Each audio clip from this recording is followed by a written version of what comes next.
Now to our top story tonight. A well-known Anchorage attorney and political activist has pleaded no contest to one charge of child pornography. 51-year-old Kevin Morford entered the plea yesterday. Morford was arraigned in August on 5 felony counts of possessing child porn before those charges were dropped. The charges came after employees at a computer store called police after finding sexual images of children between the ages of 5 and 9 on Morford's computer when he brought it in for repairs.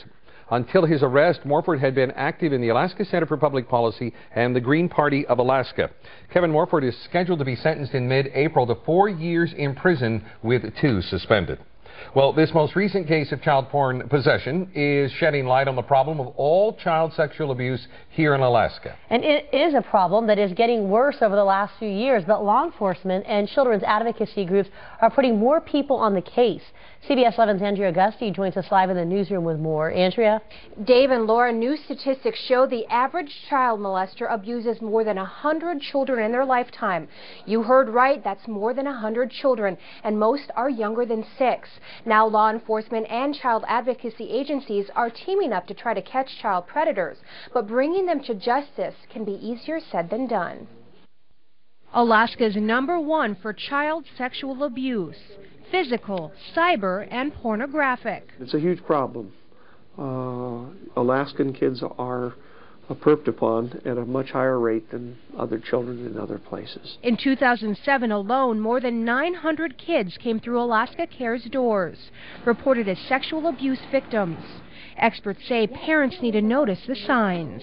Sometimes at home, kids will start to withdraw or they'll become moody.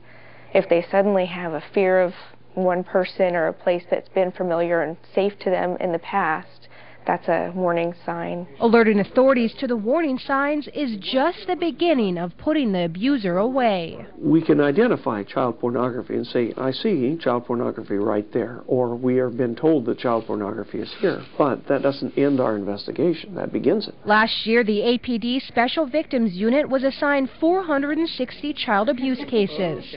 Of those, 79 people have been put behind bars.